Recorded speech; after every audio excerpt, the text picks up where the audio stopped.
crianças isoladas também. Toda a população, né? Quem puder ficar nesse distanciamento é o ideal. Uhum. Eu não sei se você saberia dizer isso com mais propriedade, talvez um infectologista diria com mais propriedade, né? Mas, uma pergunta, o Covid-19, que é uma doença recém-descoberta, né? Surgiu há pouquíssimo tempo e tem uma capacidade de disseminação muito veloz. É um tipo de doença que também, ela pode também evoluir para um quadro ainda mais agressivo? Olha, padre, o que se sabe até o momento é que geralmente as formas agressivas elas vão estar associadas ao que a gente chama de comorbidades, né? As pessoas que têm algum outro fator de risco. Nas crianças, principalmente a asma ou bronquite, que é a mesma coisa, porque até 15% das crianças vão ter asma ou bronquite até os 10 anos de idade. Então, essas crianças são um grupo de risco importante. As crianças com algum problema cardíaco, seja tenha nascido com ele ou desenvolvido após nascimento, as crianças com problemas crônicos de uma maneira geral, doença falciforme, as crianças com problemas de rins, as crianças em tratamento oncológico, elas também, porque são consideradas imunodeprimidas, e existem outros tipos de imunodepressão, né, de queda desse sistema imune, que é o nosso sistema de defesa. Então, todas Uhum, essas crianças que apresentam algum desses fatores, essas crianças estão mais propensas a desenvolver a forma grave, que no grupo de crianças é assim, menos que 1%, graças a Deus. Agora, lembrar um fator importante que está sendo pouco falado e que a gente tem que tomar cuidado, que eu falo que ele é também uma consequência da quarentena. Entre os adolescentes, padre, um dado bem interessante é que um dos principais fatores de risco para as formas graves é a obesidade, sobrepeso e obesidade. Então, mais um motivo da gente se olha, cuidar também na quarentena, não exagerar, né? Nada em exagero é bacana, então não exagerar também com essa questão da dieta, ficar de olho também nisso, porque entre os adolescentes, a gente teve poucos relatos de óbito até o momento no mundo, e foi relacionada a crianças com comorbidades, crianças obesas, sobrepeso. Então, faça essa alerta aos pais que fiquem atentos também. Não só a questão da uhum, Covid, né? A obesidade, ela traz uma série de consequências, uma série de outros problemas, mas também na Covid ela é um fator de risco importante.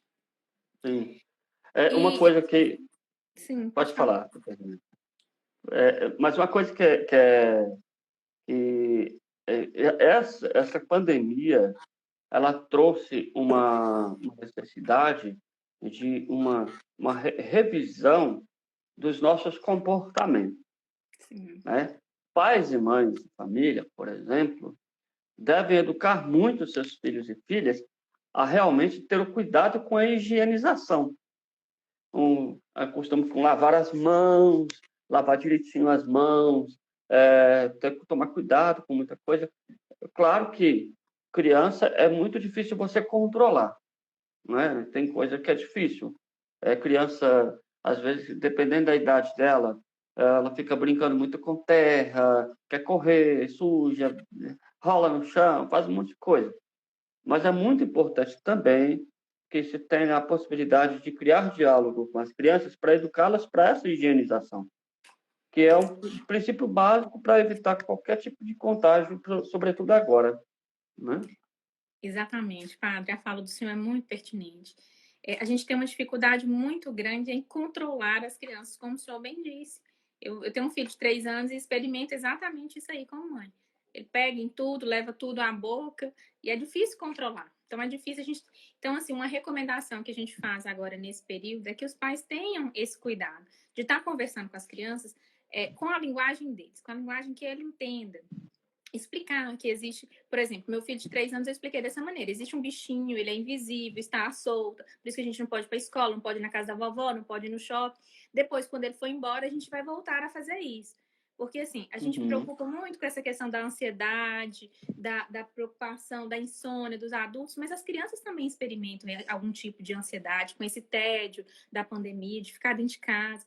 Então, é muito importante para os pais, os cuidadores, os responsáveis, terem esse cuidado de tentar explicar na linguagem da criança sobre essa pandemia, sobre o que a gente está atravessando, de uma maneira otimista. sem esses comentários negativos, evitar, por exemplo, notícias com muito alarde, evitar o que se fala, a televisão, a gente tem o hábito, às vezes, de televisão ligada o tempo todo em noticiários, e às vezes a criança está ali brincando, mas está com o satélitezinho dela ligado e pega tudo, pega da maneira dela, ouvir sobre mortes. Então, assim, a gente tem que tomar esse cuidado dentro de casa.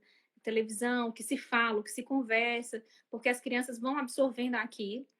E também com a linguagem delas, a gente está fazendo essas orientações. Realmente a higiene é um desafio mesmo para as crianças, quanto menor, então a gente é um desafio, mas a gente tem que orientar essa lavagem de mãos, a lavagem correta, o tempo mais prolongado, o uso do álcool gel quando não for possível, essa questão de estar lavando com água e sabão, e orientar, e às vezes de uma forma lúdica.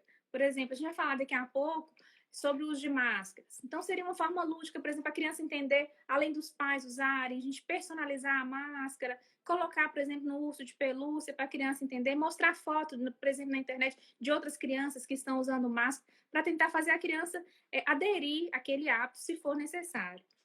Sim, Eu sim. gostaria de fazer uma ressalva, padre, em relação a essa questão da higienização, que a gente tem que estar insistindo e se desdobrando em criatividade para estar trabalhando isso junto às crianças.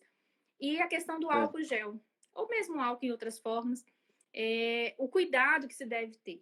O álcool em si, ele não causa nenhum problema em geral, com quem não tem nenhum tipo de alergia, doença de pele. Ele não traz um problema, uma doença de pele para a criança. Mas ele é um risco, porque o índice até de acidentes com álcool, acidentes domésticos, tem aumentado muito. Porque às vezes a gente quer se proteger tanto da pandemia, deixa um álcool em todo lugar da casa e tá acessível para a criança. Então, tem a ingestão, que a criança, queimaduras. E às vezes, padre, assim, por que não é tão indicado estar usando álcool nas mãos das crianças? As crianças levam muito a mão à boca. Então, é uma forma de ingestão, de inalação. Então, o ideal para as crianças é água e sabão. O álcool só mesmo quando não for possível, administrado, supervisionado por um adulto. Cuidado onde a gente está deixando esse álcool. Ele está acessível para as crianças e pode se tornar um acidente, às vezes até mais grave do que um próprio caso de coronavírus. Sim, E sim. essa questão da higienização é trabalhar e bater na tecla, até porque quando a gente retomar, assim, que gradualmente, para as escolas, para o convívio social, é uma oportunidade agora que a pandemia está nos dando, a gente instalar um bom hábito, que é esse de lavar as mãos. Eu Certo. queria. É interessante, é interessante você falando tudo isso, sobre higienização, essa coisa toda, até porque muitas pessoas, muitos pais e mães, não têm a criatividade para fazer isso, né? Infelizmente, essa doença que a gente está aí tendo a infelicidade de enfrentar é uma doença que o contágio dela principalmente pelos olhos, pelo nariz e pela boca, que são Exatamente. partes que a criança pega muito, né? Põe a mão na boca, no nariz, no olho. Então, assim, é muito fácil de você se contaminar e muito fácil também de você passar o vírus para outra pessoa. Isso mesmo, Frei João. É por isso que essa questão também de estar tocando tanto o rosto entra em outra questão que eu queria estar falando, sobre as indicações de uso de máscara em crianças.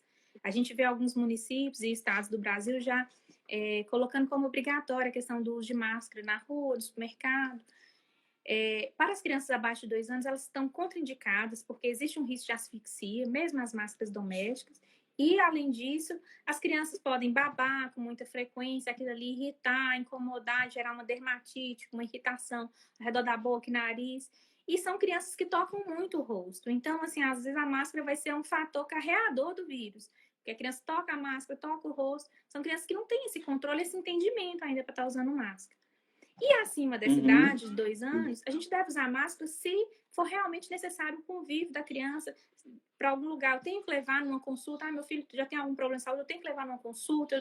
Não tem como ir no supermercado sem a criança. Tudo isso a gente deve evitar. Tem que sair, de preferência, sair sem a criança. Porque, como o senhor bem disse no início da live, as crianças a gente não tem muito controle. A criança entra, ela vai pegar, ela passa a mão, ela abraça outras pessoas, ela quer beijar, ela toca. Então, ela não tem esse entendimento. Então, o ideal é manter esse distanciamento até para essas atividades. Se não for possível, usar a máscara nos maiores de 2 anos. E aí, ressaltando, os pais coloquem, treinem em casa, orientem, expliquem, faz uma máscara personalizada, desenhe um sorriso, alguma coisa que possa deixar seu filho mais à vontade com o uso dessa máscara. E, além disso, padre, o que a gente orienta é que, assim, as crianças tidas como especiais, vamos dizer assim, com algum problema de saúde já de base, crianças neuropatas, as crianças com um problema renal, essas devem usar um tipo de máscara especial, que é aquela N95. Essa é uma máscara que veda melhor. Então, as máscaras caseiras para as crianças que têm algum problema de saúde não está indicado. Está indicado a máscara mais específica, que geralmente são os profissionais de saúde quem usam. E a família os familiares desse paciente devem usar a máscara cirúrgica. Os demais, a população em geral, usar a máscara caseira já é um bom recurso para sair à rua. Lembrando que, assim, essas crianças, a gente tem um outro, eu anotei aqui algumas dúvidas, eu deixei aberto no Instagram, algumas mães me questionando algumas coisas. E eu tenho muitos pacientes com um transtorno de desenvolvimento chamado autismo, transtorno de espectro autista, e algumas mães vêm perguntando, e aí, os autistas são ou não são um grupo de risco? As crianças autistas, elas são consideradas, sim, grupo de risco. Não porque o autismo em si cause alguma imunodeficiência e tudo, só se a criança tiver alguma outra condição associada. Mas essas são crianças que geralmente elas têm alguma resistência em lavar as mãos com frequência. São crianças mais difíceis ainda de você controlar essa questão de estar tocando o rosto. Então, são crianças que às vezes têm problema com textura, então são crianças que não aceitam o álcool gel a todo momento. Então, essas crianças são crianças consideradas fatores de risco, sim. Então, essas crianças, a gente tem que ter um cuidado redobrado com elas. Então, as crianças do transtorno de espectro autista, os pais devem redobrar os cuidados, porque são mais difíceis de a gente controlar também. Então, assim, de uma maneira geral, então, a máscara acima de 2 anos. Máscaras podem ser as caseiras para as crianças que não têm problema de saúde. E treinar antes de sair. Porque às vezes sai, a criança vai pegar, vai tirar, então vai ser um transtorno. Usa o pai, usa a mãe dentro de casa para a criança aprender a usar. Entendi.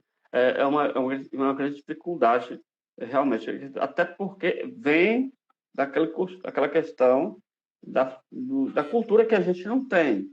Né? O uso da máscara, poucos dias atrás, por exemplo, eu não lembro onde foi que eu vi, mas alguém comentava assim, eu tiro o chapéu dos profissionais de saúde, que não é fácil usar máscara.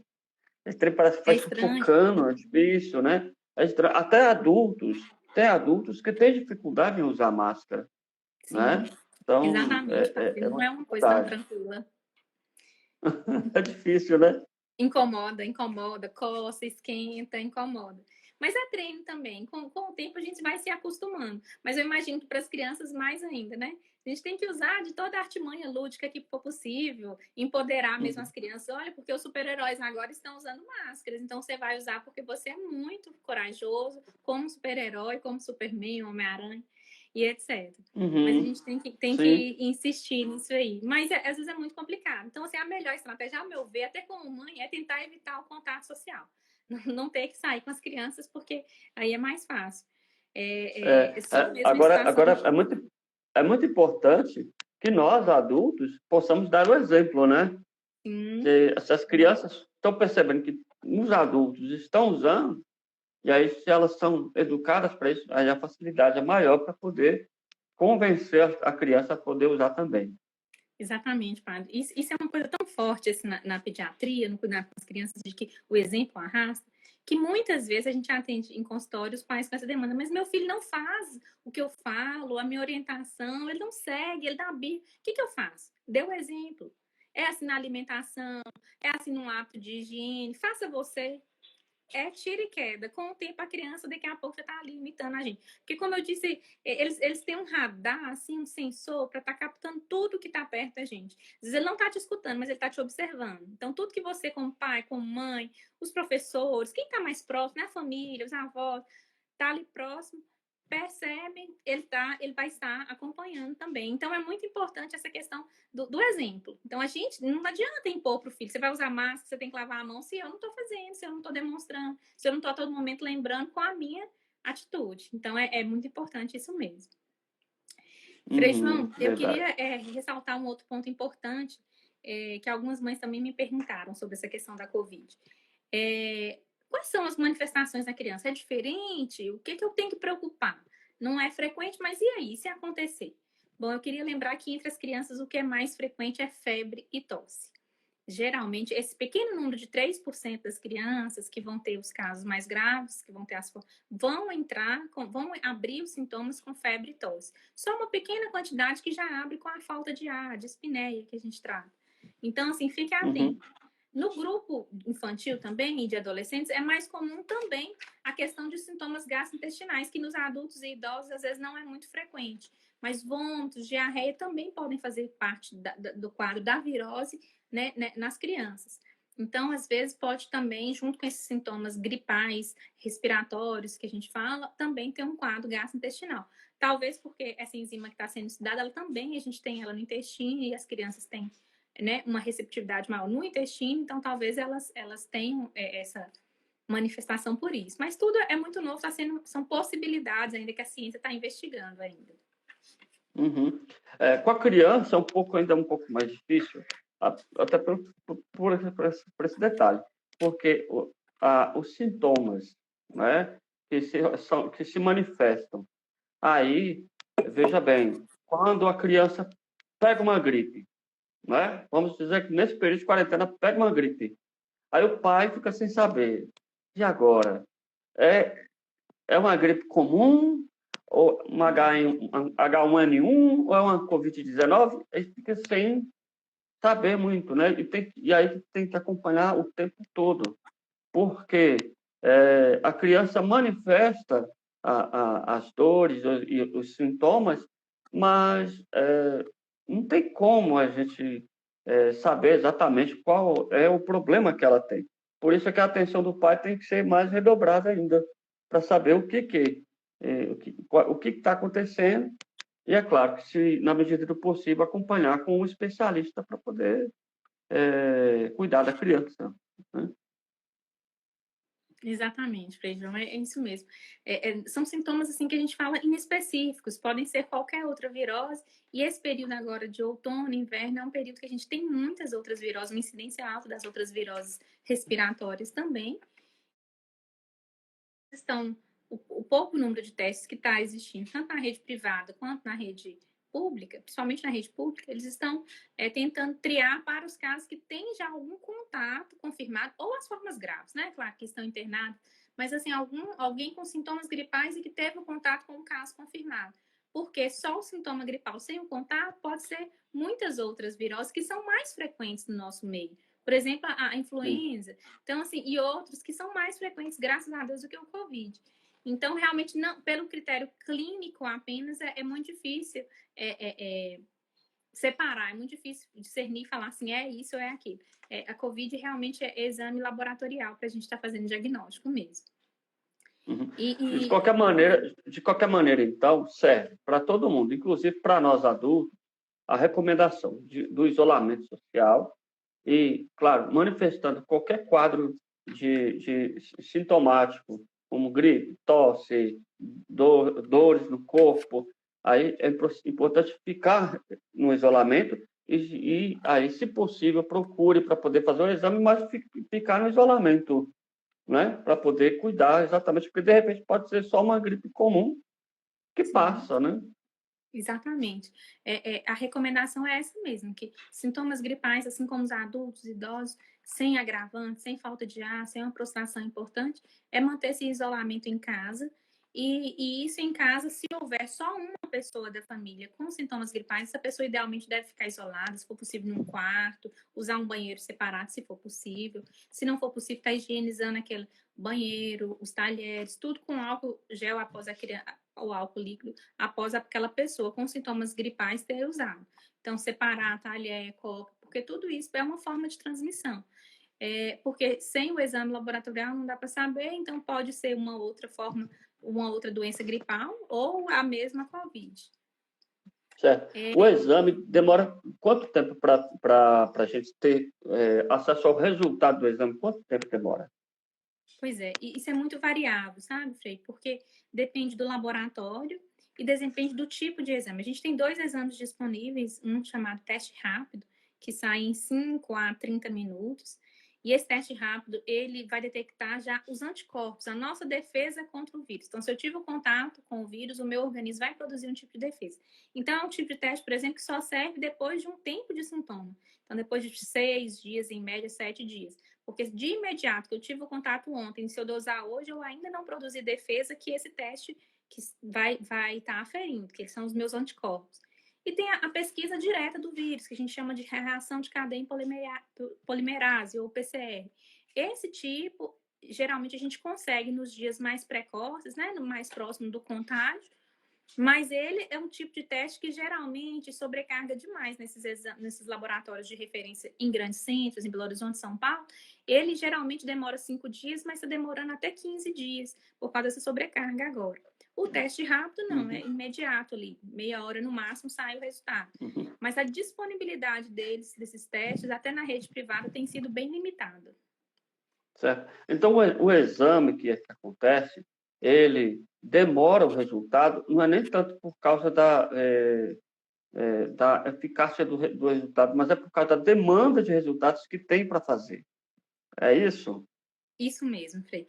Existe uma sobrecarga, né, nesses laboratórios e a gente foi pego mesmo de surpresa. Então, esses laboratórios não tiveram como se equipar de material, equipamentos e também da parte humana para estar dando conta dessa demanda. Então, assim, a leitura desses exames, que muitas vezes passa pela parte humana também, ela está sendo mais demorada por causa dessa sobrecarga, que, igual em Minas, era em Belo Horizonte que é feito, começou a chegar do estado inteiro, vários testes, um grande número, sobrecarregou, então eles estão tendo um prazo maior para entregar. Infelizmente é por essa sobrecarga e porque a gente não teve condições, não teve tempo de se preparar para essa pandemia, assim, vamos dizer assim. Entendi. É engraçado porque até um tempo atrás eu imaginava que a demora do resultado era por causa que tinha procedimentos laboratoriais para serem cumpridos e que demoraria mais. Sim. Mas aí, como você está falando, então a demanda que é grande, né? Exatamente. São poucos laboratórios, assim, para fazer esse da PCR mesmo, que é o exame mais específico, é uma pesquisa direta do vírus. São poucos laboratórios que têm, assim, uma infraestrutura capaz de realizar esse exame. Muitas cidades, igual Montes Claros, fazem a coleta, mas é enviar para fora. Então, assim, não é qualquer laboratório. Então, são poucos laboratórios com essa infraestrutura, então isso sobrecarrega ainda mais. Mas há poucos dias atrás eu vi uma notícia no jornal dizendo parece que ia um laboratório do hospital universitário ia fazer exames lá, mas parece-me que ia fazer 100 exames por dia. Exato. Isso mesmo, o laboratório lá do HU, né, vinculado à Unimontes, ele está sendo preparado para isso, para ver se desafoga um pouco esses exames aqui do Norte de Minas que estão sendo enviados para Belo Horizonte, e a gente está tendo uma demora muito grande, assim, para ter essa resposta, e ele está sendo equipado tanto com aparelhagem quanto a parte humana sendo treinada para estar realizando esses testes aqui mesmo, em Montes Claros. Se Deus quiser, em breve vai estar sendo realizado lá. É verdade. Eu Pode queria falar. ressaltar, Frejão, uma dúvida muito frequente dos pais também, assim, em relação à Covid, é que se espalhou por causa de um estudo que foi publicado e foi talvez mal interpretado. Foi por uma universidade lá da Itália, de Turim, sobre o uso de vitaminas. E muitos pais me questionam isso. E aí, tem que repor? Vitamina C, vitamina D, tem que repor? Eu vi alguém falando, vou ter que usar vitamina C, não sei o quê. Pois é. Na realidade, é o seguinte, as vitaminas, como todas, não tem indicação de reposição sem uma adequada dosagem, sem um adequado acompanhamento e de maneira personalizada.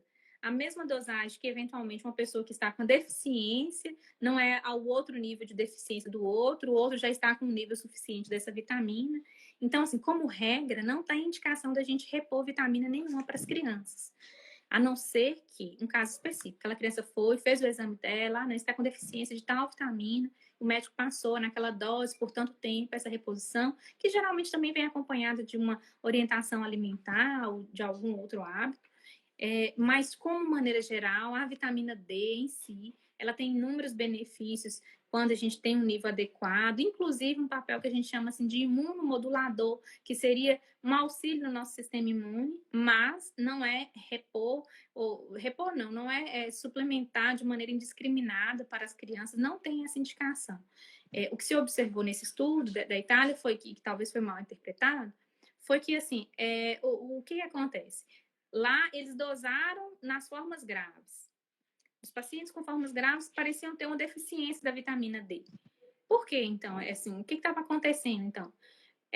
Eram idosos geralmente já têm uma deficiência, num país em que a exposição, e numa época que, né, estavam usando o inverno deles, a exposição solar é muito baixa, essa vitamina D, por exemplo, boa parte dela a gente adquire através da exposição solar.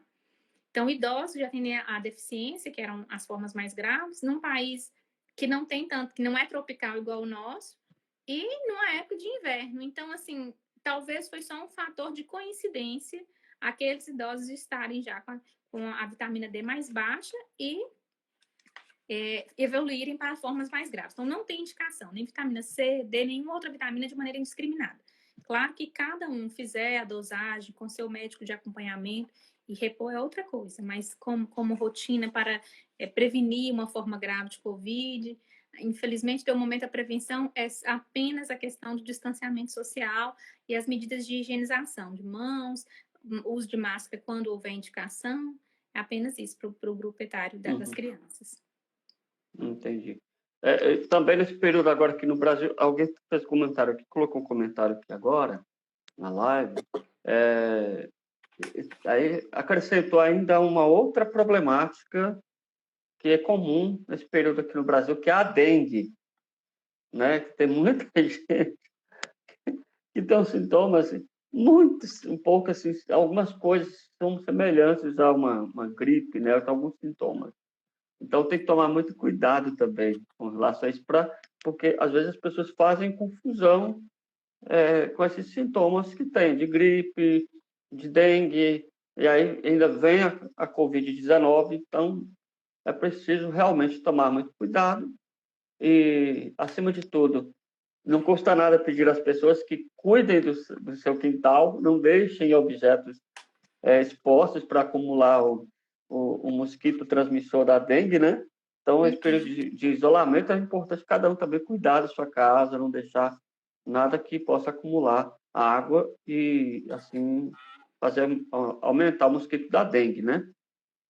Exatamente, Frei João. Eu ouvi alguma coisa, acho que na internet, que eu achei super interessante. Fique em casa e cuide do seu quintal. Então, assim, evite a Covid, aproveite e não vamos nos esquecer da dengue, que é uma grande epidemia aqui no nosso país e que, assim, mata muitas pessoas, infelizmente. Também não poupa grupo etário nenhum, então a gente não pode esquecer. E ela, como uma virose, também pode começar com sintomas que se confundam com a Covid, como o senhor bem lembrou. Febre, mal-estar, dor no corpo, isso tudo pode ser comum nas duas viroses e em outras viroses também. Então, a gente não pode esquecer. E outra coisa que a gente vai aproveitar e fazer um apelo aos pais, que além dessa questão de cuidar, né, do seu quintal, para evitar, a gente não pode esquecer que, infelizmente, as outras doenças ainda continuam. Então, assim, uma outra orientação aos pais, aos responsáveis pelas crianças, é manter o calendário vacinal em dia. Essa questão do distanciamento social, às vezes a gente acaba se esquecendo mesmo. Mas sem aglomerar nos centros de saúde, ligue antes, verifique onde está funcionando, se está disponível a vacina que o seu filho precisa. Mas é importante, porque as outras doenças, por exemplo, também transmissíveis, por exemplo, sarampo. No segundo semestre de 2019, a gente viveu um novo surto, aqui no estado de São Paulo, principalmente, com inclusive morte de algumas crianças pequenas. Então, o sarampo também é uma doença transmissível, prevenível pela vacina, graças a Deus, mas que a gente não pode se esquecer. Então, mantenham o calendário vacinal em dia das crianças. Isso é muito importante. Em relação à vacina, que todo mundo me perguntou também bastante, existe uma previsão bem otimista, e se Deus quiser, nós seremos abençoados com essa previsão, para a vacina para evitar a Covid em setembro desse ano, se Deus quiser. Existem dois grandes